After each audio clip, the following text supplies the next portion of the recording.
بسم اللہ الرحمن الرحیم۔ السلام علیکم ورحمۃ اللہ وبرکاتہ۔ یوٹیوب چینل ہیلدی لائف 92 میں خوش آمدید۔ اس ولاگ میں ہم بات کریں گے خواتین میں اووریز اور ان کے ہارمونز کے کام اور ان کی بے قاعدگی سے پیدا ہونے والے امراض۔ اس کے لیے آج ہمارے ساتھ موجود ہیں ہومیوپیتھک ڈاکٹر عدنان علی تارڑ۔ السلام علیکم سر۔ وعلیکم السلام۔ سر کیا حال ہے؟ اللہ کا شکر۔ سر خواتین میں اووریز اور ان کے ہارمون کے کام جو ہیں وہ ہمیں بتائیں۔ جی تھینک یو۔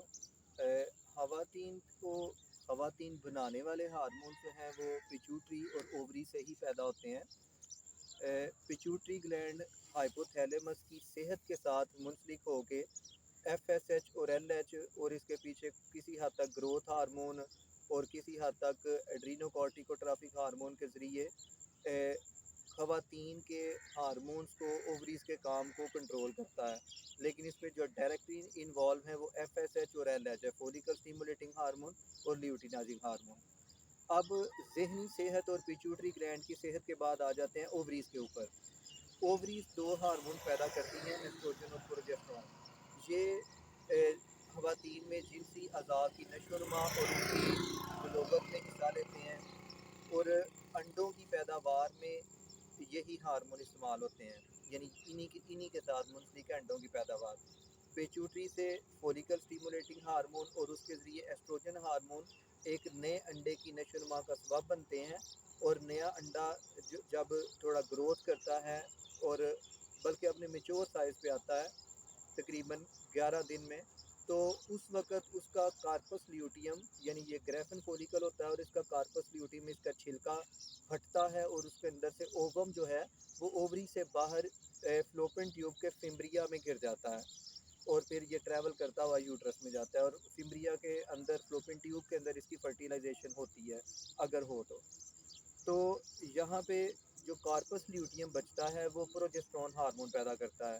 ایسٹروجن ہارمون جو ہے وہ انڈے کی پیداوار سے اس کی پختگی تک کام کرتا ہے، اور ساتھ اس کے یوٹرس کے اندر امبیڈنگ لیئر یعنی اینڈومیٹریم بناتا ہے، اور اس کے بعد جب کارپس لیوٹیم سے ایسٹروجن بند ہو جاتا ہے اور کارپس لیوٹیم سے پروجسٹرون پیدا ہونا شروع ہو جاتا ہے، تو پروجسٹرون جو ہے وہ امبیڈنگ لیئر کو دوہرا اس کی موٹائی کو بڑھا دیتا ہے۔ یہ امبیڈنگ لیئر مطلب اگر پریگنینسی ہو جائے تو جو ایمبریو ہے وہ اس کے اوپر امبیڈ ہو جاتا ہے اور اسی میں گروتھ کرتا ہے، اور یہی اس کا پلیسنٹا بن جاتا ہے۔ اگر یہ پریگنینسی نہ ہو تو پھر یہ مینسز کے ذریعے تحلیل ہو کے یہ طے جو ہے یہ باہر بہ جاتی ہے، جسے مینسز آنا کہتے ہیں۔ تو انڈوں کی صحت مند پروڈکشن جو ہے وہ ڈیپینڈ کرتی ہے ایسٹروجن پہ، اور مینسٹرل سائیکل کے پراپر ہونے کی جو صحت ہے وہ ڈیپینڈ کرتی ہے پروجسٹرون پہ۔ کارپس لیوٹیم آہستہ آہستہ تحلیل ہوتا جاتا ہے اور پروجسٹرون کی پیداوار نیچے آتی جاتی ہے، حتیٰ کہ کارپس لیوٹیم ختم ہو جاتا ہے اور پروجسٹرون کا فیز بھی ختم ہو جاتا ہے، اور جیسے ہی یہ ختم ہوتا ہے تو مینسٹرل فلو شروع ہو جاتا ہے، یعنی امبیڈنگ لیئر تحلیل ہو کے مینسز کی صورت میں خارج ہونا شروع ہو جاتی ہے۔ تو یعنی یہ سارا سائیکل جو ہے یہ ایسٹروجن پروجسٹرون کے ذریعے چلتا ہے، اور انہی کی بے قاعدگی کی وجہ سے انفرٹیلٹی کے کیسز آتے ہیں، انہی کی بے قاعدگی کی وجہ سے جو ہے موٹاپا، پولیسسٹک اووریز، انفرٹیلٹی پرائمری سیکنڈری، مطلب جتنی بھی خواتین کے امراض ہیں ان کے یعنی پریگنینسی میں رکاوٹیں ہیں ان کا تعلق تقریباً اووری سے ہے۔